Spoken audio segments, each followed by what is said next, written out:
পৃথিবীর কেউ ভালো তো বাসে না, এ পৃথিবী ভালোবাসিতে জানে না, যেথায় আছে শুধু ভালোবাসাবাসি। বলুন, আমি শুনছি, আমার শ্রোতারা শুনছেন, বলুন।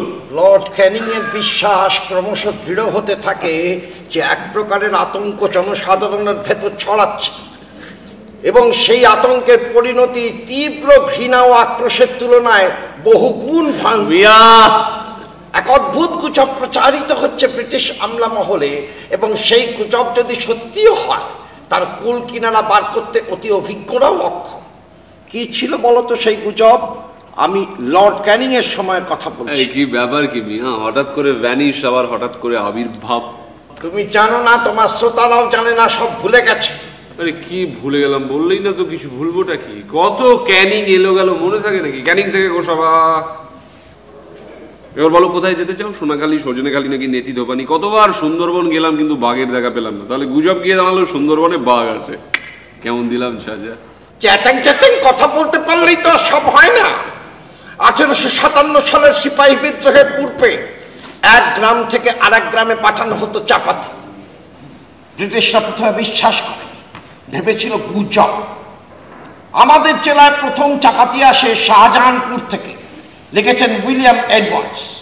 শাহজাহানপুরের রাত প্রহরী বাদো গ্রামের প্রহরীকে দিয়েছিল 2টি চাপাতি ও একটি নির্দেশ, 6টি চাপাতি সেকে 2টি রেখে দিও আর 4টি পাশের গ্রামে পাঠিয়ে দিও।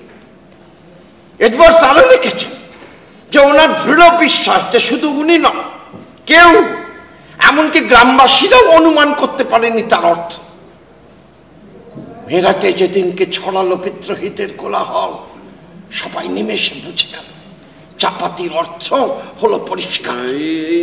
এই চাপাতির ব্যাপারটা কিন্তু আমিও জানতাম চাচা, কিন্তু সিপাহী বিদ্রোহ কি সব ওই শুয়োর গরু ফরুর চর্বি মেশানো কার্তুজ সেই উস্কানিতেই হয় নাকি? বারবার বলে যাচ্ছি, কেউ শুনছে না কেন আমার কথা? এরপর যখন সব ভুলে যাব তখন মনে করিয়ে দেবো, তো কেউ থাকবে না।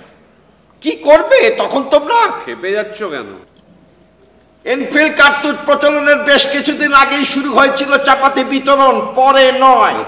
সেটা তো জানো না, বইয়েও লেখে না। চার্লস থিওফিলাস মেটকাফ পাকড়াও করেছিলেন তেমনই চাপাতি বাহক। ভেবেছিলেন গোপন সংকেত দিয়ে যাবে বোঝা, অত সোজা নয়। সে সংকেত ছুঁয়ে বুঝে দেখার জিনিস ছিল না। হে, কিছুই তো বুঝলে না। ব্রিটিশরাও তো বুঝতে পারেনি, তুমি খামোকা আমার উপর চেল্লাচ্ছ কেন?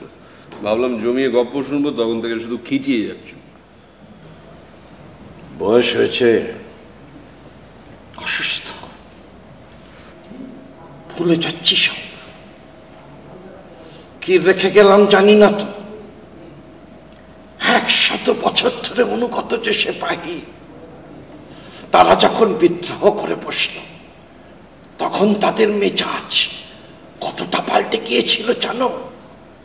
রাস্তায়, মোড়ে, বাজারে সিপাহীরা তখন বলে বেড়াত, হোল খুদা কা, মুল্ক বাদশাহ কা, হুকুম নানা সাহেব আর ফৌজ বাহাদুর কা। নানা সাহেবের নেতৃত্বের সঙ্গে তারা জুড়ে দিয়েছিল ফৌজ বাহাদুরের হুকুম।